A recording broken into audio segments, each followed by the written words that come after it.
Вітаю ўсіх, гэта Рома і Вандра падкаст. Падкаст, у якім мы размаўляем пра спадчыну з людзьмі, якія так ці інакш звязаны з гэтай справай. Але сённяшні эпізод, ён без гасцей, ён увогуле ў іншым такім новым фармаце. І гэта першы эпізод з навінамі спадчыны. Хаця не першы, канешне, які рыхтуецца да выходзіць у паблік. Былі ў мяне яшчэ спробы ў мінулым годзе, але яны неяк не публікаваліся. Нічога, усё калісьці мае свой пачатак. Таму сёння дамо старт навінам.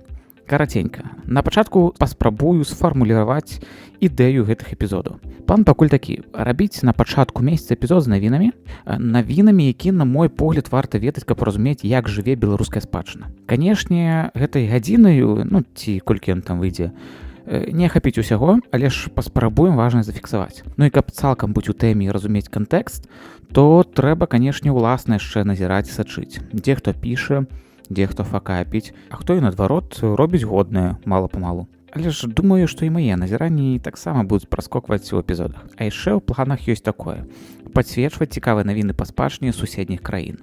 Каб апроч разумення ўласнага можна было б даведацца, а што яшчэ робіцца, што адбываецца і да чаго ўвогуле можна імкнуцца. А сённяшні першы эпізод ён ахопіць люты і часткова студзень. Навіны падроблены на 3 падзелы.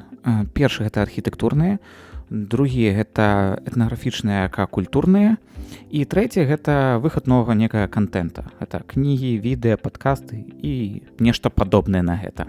Нагадаю, што праект можна і варта падтрымаць, так будзе прыемней ствараць карысна.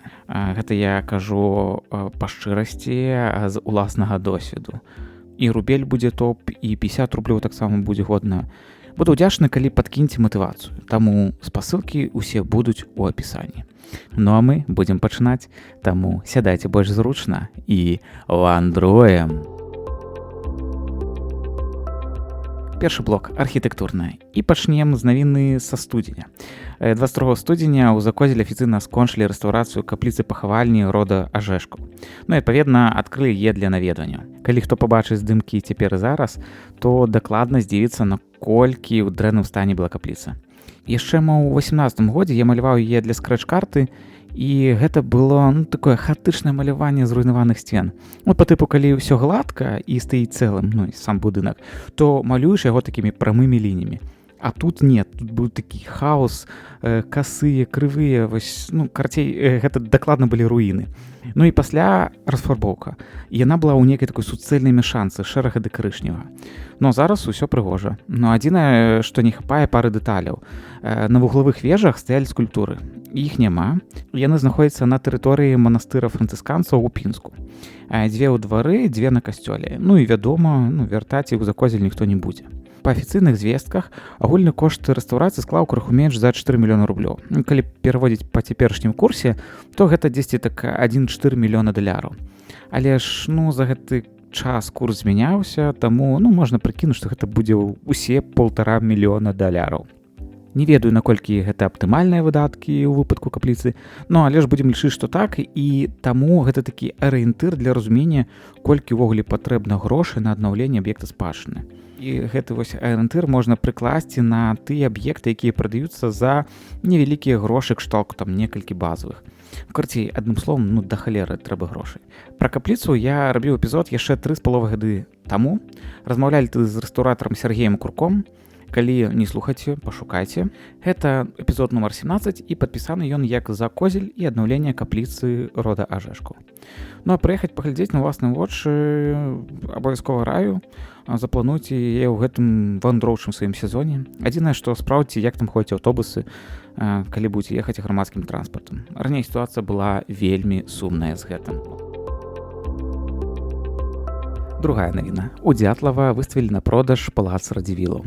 Мабыць, больш дакладна гучала б фраза «ізноў выставілі на продаж», бо яшчэ ў верасні мінулага года была навіна, што палац прадалі за 40 даляраў. А да гэтага яшчэ яго прадавалі ў 2014 годзе, але тады сума склала ў 53 тысячы даляраў. Пасля былі спробы прадаць за 145 рублёў у 2021 годзе, праз год ужо сума была ў 31 тысячу даляраў. І для мяне ўся гэтая хаатычнасць, яна, так, выглядае неяк дзіўна. Для мяне гэта неяк такое татальнае неразуменне адсутнай стратэгіі, што ўвогуле рабіць і што хочацца, каб з гэтым аб'ектам было. Карацей, гэтым разам прадаюць за 2 базавыя, то бок за 90 рублёў. Сам аўкцыён пройдзе 11 сакавіка. Па ўмовах продажы патрэбна будзе цягам 30 дзён падпісаць ахоўныя абавязательствы, а пасля цягам года распрацаваць праектную дакументацыю і за 5 год зрабіць капрамонт ці рэканструкцыю і ўвесці ў эксплуатацыю. Практыка паказвае, што калі працы ідуць і ёсць нейкія спазненні, то тэрміны могуць працягнуць, карцей ідуць на суступкі. Але ж заўсёды хапае сваіх але. Бо першае пытанне – гэта сродкі, якія патрэбны ўкласці ў працы. А як ужо прыводзіўся прыклад з капліцай у Закозелі, яны там немалыя. Ёсць яшчэ адзін прыклад – маёнтак Падарожск. Ён быў нахабна аджаты, і ў яго было ўкладзена таксама больш за $1 мільён. Ну і разам з гэтым всплывае другое але – гэта інвестыцыйны клімат. Калі ёсць такія кейсы, як з Падарожскам, то інвест-клімат, ён, дрэнны. То бок, ніхто не дасць гаранты, што пасля ўкладзена мільёна ты застанешся ўласнікам палаца. Вось такія справы. На навіну пра чарговую спробу продажы адрэагаваў сябе ў Фейсбуку гісторык Мікола Волкаў. Ён пасвяціў значнасць і каштоўнасць палаца сярод аб'екту спадчыны і зафіналіў тым, што фактычна палац наўпрост не даследаваны ні археолагамі, ні архітэктарамі. У каментарах яшчэ, дарэчы, дадалі ідэю, каб палац быў выкарыстаны ў якасці музея.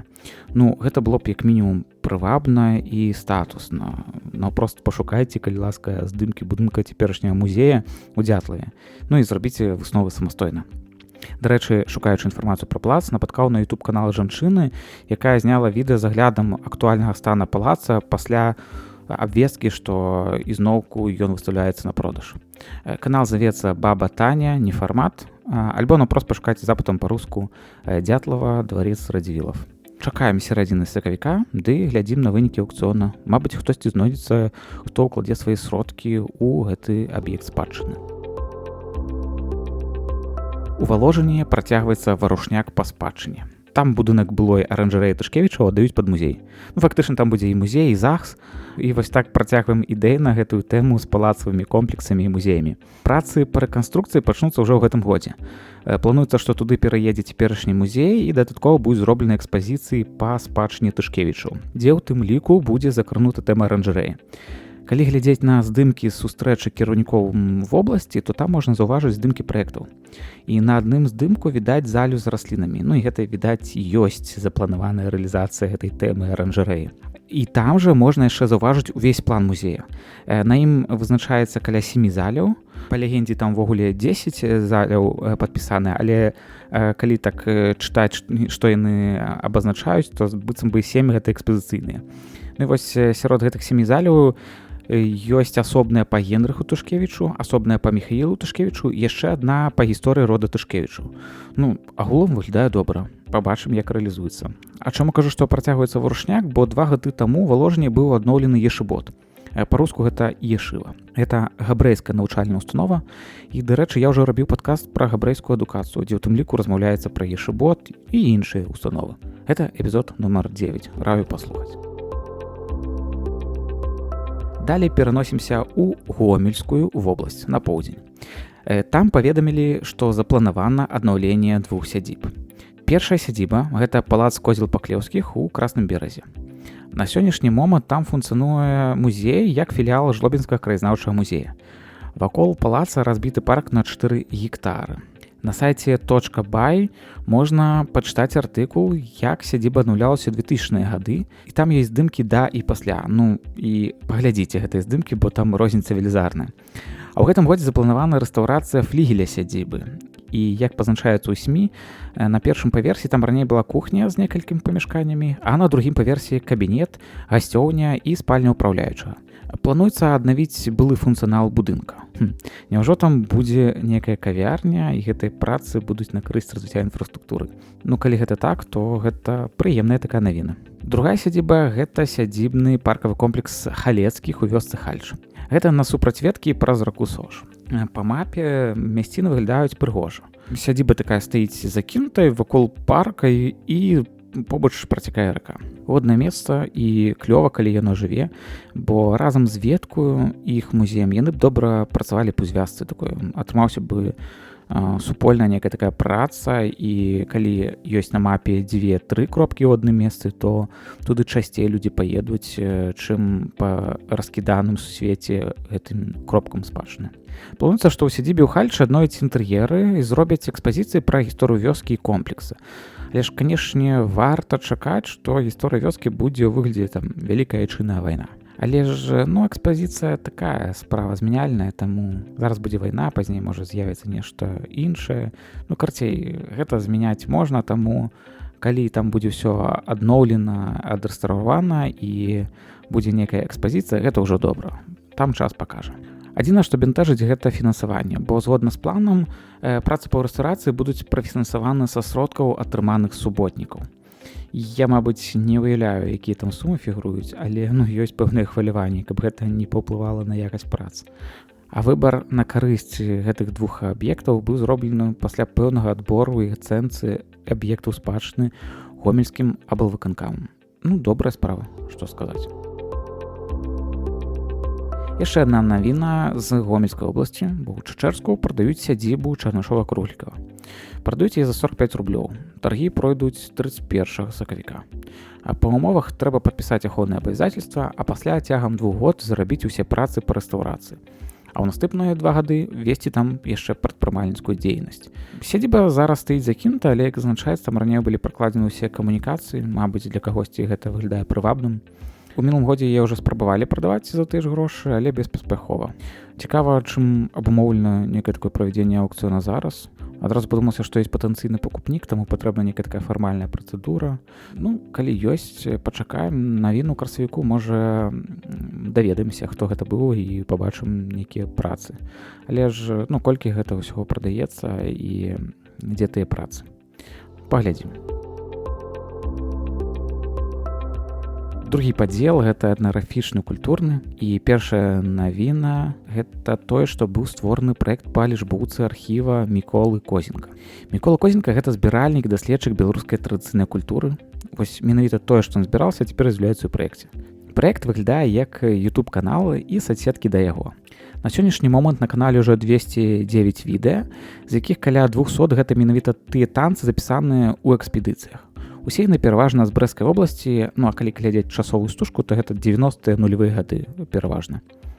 Чые продкі паходзяць з Брэсцкай вобласці, то зайдзіце, пашукайце знаёмыя вам вёскі. На відэа ёсць вашыя прабабулі ці прадзядулі. Што яшчэ клёва, дык 14 лютага адбылася прэзентацыя архіва Козенка. Імпрэза з лекцыю, музыкаю, танцамі. А загадзя можна было задаць пытанне спадару Міколе. А ён ужо на імпрэзе адказваў на іх, на гэтыя пытанні, якія яму даслалі.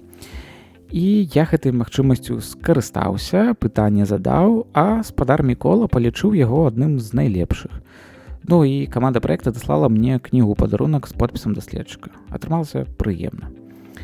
А я, як пабачыў форму, то адразу включыўся рэжым такі запісу падкаста, адразу пачаў думаць, пра што б я размаўляў з спадаром Міколай, што можна было яго распытаць. І вось так нарадзілася пытанне. Думаю, з цікавасцю паразмаўляў бы з імі пра танцы, хаця і, канешне, слабы ў гэтай тэме. Гэта ўвогуле не маё. Але ж я шмат чаго не ведаю, шмат да чаго ўвогуле не маю дачынення. Гэта не мусіць замінаць неяк увогуле размове. Тое, што я задаў, то вось такое пытанне. Што вы адчуваеце ад міграцыі традыцыйных танцаў з вёскі ў горада? Ці губляе штосьці з'ява танца ад змены асяроддзя вёскі на горад? А гэтакі адказ быў ад Міколы Алексеевіча. Видите, тое асяроддзе, пра якое казала Алена Тадеўшына Каліноўская, яго ніколі не будзе. Але калі на гэта пытанне блізка да гэтага, я меў размову з класікам беларускай філасофіі Владимиром Михайловичем Конаном, то ён звярнуў увагу на эстэтычны бок. І таму тое, што ідзе міграцыя, гістарычна складваецца так, што дзеці жывуць у горадзе, працуюць на фабрыках, заводах, прыязджаюць дадому, навучыліся модным танцам, той жа падыспань, ці кракавяк, ці яшчэ танцуюць па-свойму. Вось перадаюць у вёску. І вот такая міграцыя. Тут вот што, калі ты хочаш некую мастацкасць придаць, то трэба глядзець на тое, што я казаў, на модус мыслення, пластычны модус мыслення. Вот амплитуда и шаг. Шаг это не только крок, але шаг довжиня. Шаг от того, на яку частку ноги ты поставишь ногу, да? Ті на абсцасс, ті на подушечку, ті широкий это будет крок, ті подскок угору, амплитуда. От этого залежить характер и стиль. Вот, кожный мыслить по-своему, модус мышления, а коли коллективно, то отрымовывается мясцовый образ. Это здорово. Там это нормальная з'ява теперь. Не треба ховать и заховываться. У гэтым годзе паставы будуць культурнай сталіцай Беларусі. 24 лютага гэта яны перанялі гэты такой статус ад папярэдняга горада сталіцы Іванова. Па шчырасці не зусім разумею, як гэта якасна адбіваецца на горадзе. Як азначаецца ў СМІ, у Іванова ў мінулым годзе адбылася 200 культурных мерапрыемстваў. Але пытанне, колькі мерапрыемстваў праходзіла ў Іванова ў 24 годзе, а колькі зараз, у 26. Можа, гэта лічба ў 200 гэта звычайны паказчык. Ну, як кажуць, гэта прыцягнула людзей з усёй краіны. Ну, пытанне да вас, да слухачоў. А хто быў у Іванова ў мінулым годзе? Ну, і толькі з такімі турыстычнымі мэтамі, то бок не з мэтамі рабочых ці там сямейных паездак дадому. А яшчэ чуеце вось у гэтай устаўцы са СМІ, як прэзентуюць Іванова? Ситцевый край, город невест, центр Бондаря с февраля и культурная столица Беларуси 2025. Иваново сегодня официально прощается с почетным статусом, который был закреплен за городом на протяжении года. Блин, ну гэта ж говно сраное. Ну, сапраўды, сорамна за тое, што транслююць па тэлебачанні. А калі што, усе гэтыя брэнды, так мовіць, гэта датычна горада Іванова ў Расіі. Адчуваеце, які ўжо ўзровень інтэграцыі? Вяртаючыся да тэмы да культурнай сталіцы, агулам вызначыць гэта месца некае як культурная сталіца, гэта ідэя добрая. Але да яе рэалізацыі ёсць пытанне. Таму спадзеву на паставы як культурную сталіцу няма. Ну, але ж вы з'ездзіце туды, калі не былі. У ідэале яшчэ там захапіць лакацыі паблізу на кшталту Камая, Лучая да Данілавіча. Сам у паставах быў, ну, так, не скажу, што мне супер спадабалася, але цэнтр горада, ён такі цікавы. Захавалася такая цікавая гістарычная забудова. Часткова, але захавалася. І пра музей яшчэ трошачкі. У Бездзежы Драгічынскага раёна запланавалі адкрыць абноўленую экспазіцыю музея. Там знаходзіцца музей Бездзежскі фартушок. Пакуль у асноўным будынку завершуюцца яшчэ будаўнічыя працы, то часовая экспазіцыя знаходзіцца ў фондасховішчы. Ну, усе працы завершацца ў сярэдзіне года, ну і, адпаведна, адкрыецца экспазіцыя. Пра гэта паведамілі ў канцы лютага. У адноўленым музеі будзе 7 заляў. Адна з гэтых заляў пакажа гісторыю самой вёскі і будуць акцэнты на традыцыйным для вёскі і акалічных вёсак строях. Ну а спецыялізацыя музея гэта фартушкі. Музей у Бездзежы насамрэч клёвы прыклад такой вузканакіраванай спецыялізацыі. Яшчэ больш цешыць, што гэта ўсё адбываецца ў вёсцы. Ну, для разумення ўвогуле, што гэта за вёска. На 2019 год насельніцтва вёскі складала прыблізна 850 чалавек. Калі працягнуць трэнд папярэдніх гадоў, то зараз там будзе жыць каля 700 чалавек. Мець культурны брэнд, музей, ды яшчэ і музей, які аднаўляецца ў гэтакай вёскі, ну, гэта клёва. Ва ўсім гэтым цікава паразважаць, якія шляхі развіцця могуць быць далей. Калі спыніцца спад колькасці жыхароў, а як скарыстацца наяўнасцю брэнда, ці існуюць як цэлы адзіны механізм турыстычнае культурнае жыццё і звычайны побыт людзей. Бо калі ж першы складнік прыносіць грошы ў вёсцы, а траціць гэты грошы ў іншым месцы, то гэта эканамічнае кола, яно то разрываецца. І эфекта не так шмат, то бок яго можа і няма, ён не адчуваецца. Але гэта ўсё асобная тэма для размовы, не палезем туды зараз ужо так у разважанні. Зараз наўпрост канстатуем, што ў гэтым годзе чакаем навіны з Бездзежа, ды рыхтуемся наведаць і ацаніць працу ў другой палове года. З Драгічынскага раёна ляцімо ў Ашмянскі. Там чакаць не трэба, бо ў Ашмянскім краязнаўчым музеі ўжо ладзіцца новая выстава, дзе экспануюць усё тое, што знайшлі ў гальшанскім археалагічным комплексе. Як кажа дырэктар музея Настасья Навіцкая, вынікі вывучэння гальшанскага комплексу сапраўды здзіўляюць. Тут знойдзены стрэлы гунаў 5 стагоддзя, рэчы, якія належаць да культуры ўсходнялітоўскіх курганоў, шкляныя бранзалеты і паясныя накладкі 10-11 стагоддзяў, мангольскія стрэлы сярэдзіны 13 стагоддзя, рэшткі візантыйскай амфары і шмат іншага. Завяршае экспазіцыю раздзел, прысвечаны вайне 1812 года. Кулі, накладкі на ківер, гузікі французскай і рускай арміі, шрапнель. Усе гэтыя сведчанні баёў у ваколіцах гальшан. Выстава ладзіцца сумесна з Інстытутам гісторыі Нацыянальнай акадэміі навук і працягнецца да 15 мая.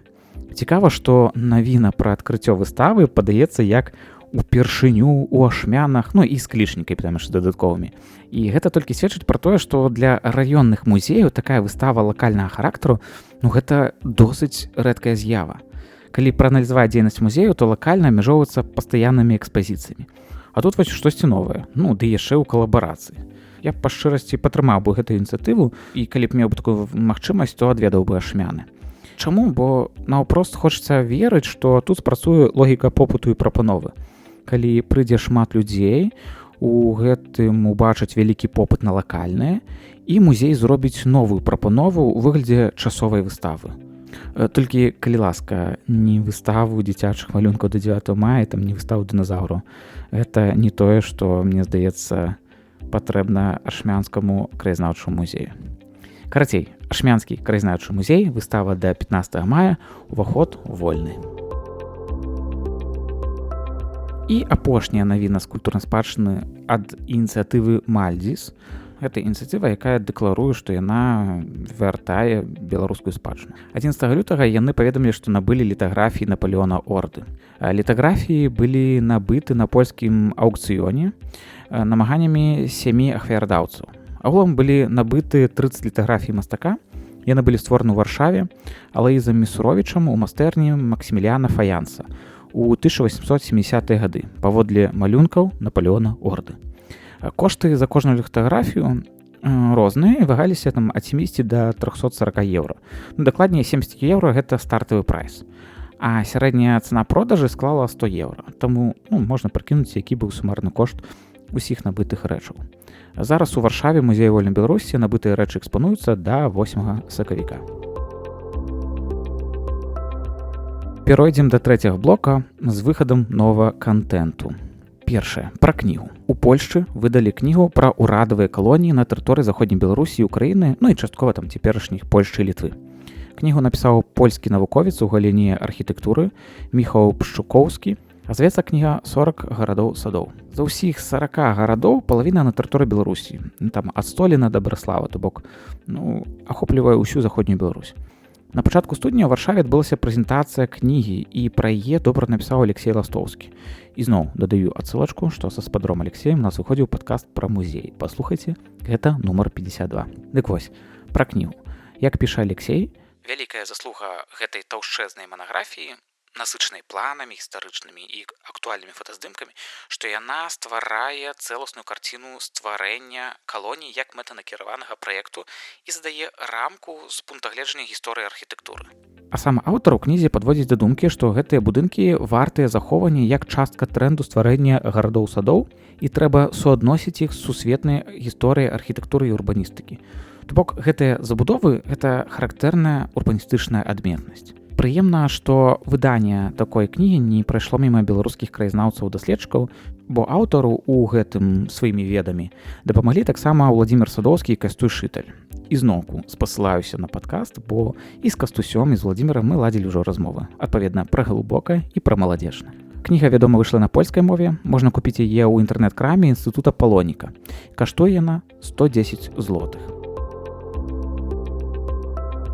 У беларускім падкастным полі папаўнення. Гісторык Цімоха Акудовіч запусціў свой падкаст па гісторыі Беларусі. Падкаст выходзіць у аўдыёфармаце і завецца «Магістр асвіта налева пашыта». У падкасце Цімох плануе раскрываць невідавочныя сюжэты беларускай гісторыі, якія недастаткова прагучалі ў публічныя прасторы. Як адзначае Цімох, падкаст будзе выхадзіць 2 разы на месяц і адзначае гэта павольны тэмп. Цімох, падтрымайце, калі ласка, маё піва. Так вось, падкаст будзе выходзіць толькі на Патрыёне, і гэты крок цікавы, і невідавочны крыху. Каментараў на гэты конт я не пабачу, але было б цікава даведацца, чаму так. Дарэчы, Патрыён Беларусі працуе праз VPN. Ёсць думкі, што гэта спроба закласці звычку спажываць кантэнт праекта там, каб пасля лягчэй было дасягнуць даманетызацыі. Калі гэта атрымаецца, то і добра, будзе цікавы кейс. Дык што там з эпізодамі? Іх ужо выйшло ажно 4.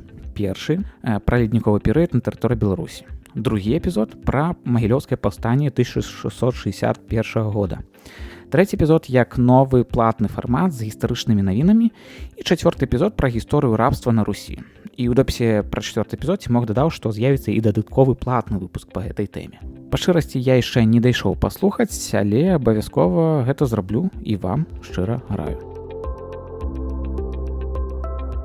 У падкаста Ганны Дзягель «Так склалася гістарычна» з пачатку года выйшлі 2 эпізоды. Эпізод падкаста нумар 86 выйшаў 21 студзеня, і размова там была пра Казіміра Лышчынскага з Леанідам Драздом і Данілам Жукоўскім. А 87 эпізод выйшаў 10 лютага, і там Ганна Дзягель размаўляе з генеолагам Алёнай Кароўчанка пра пошук продкаў у архівах. Падкаст «Так склалася гістарычна» лёгка знаходзіцца звычайным пошукам, і там будуць усе новыя эпізоды. У падкасце «Нататнік» выйшлі 3 размовы за гэты час. 6 студзеня выйшла 3-гадзінная размова з Адамам Глобусам, 6 лютага выйшла размова з Алесяй Гурскай пра палац у Жамыслаўлі і 21 лютага размова з Дзянісам Сухім пра дуды і дудароў. Падкаст «Нататніка» выходзіць толькі на Ютубе. Там лёгка адшукаць усе новыя эпізоды. А размову з Алесяй Гурскай пра Жамыслаўль можна паслухаць і на Вандра-падкасце. Эпізод з ёй выходзіў у верасні мінулага года. Ну што, на гэтым будзем фіналіць першы эпізод з навінамі. Напрыканцы папрашу вас паставіць падабайку, падзяліцца эпізодам і даць які каментар, асабліва на Ютубе. Які каментар, тут вы можете наўпрост падзеліцца думкамі, як вам такі фармат, чаго не хапае і чаго было занадта, дык паменей стала. Пішыце ў соцсеткі праекта, ці ў форму, якую я дадам у апісанні, там буду збіраць зваротную сувязь. І, як я ўжо казаў, каментар на Ютубе гэта цалкам будзе прыемнай справай, бо гэта таксама паўплывае на прасоўванне эпізода. А яшчэ ў апісанні будуць спасылкі для падтрымкі праекта. Гэта BuyMeCoffee, Patreon, Boosty, ды ёсць наўпрост даныя картак. Таксама гэта прымальна. Дзякуй, што правялі гэты час падкастам і дзякуй, што падтрымліваеце праект. Даследуйце спадчыну, распавядайце пра яе іншым, і, канешне, вандруем!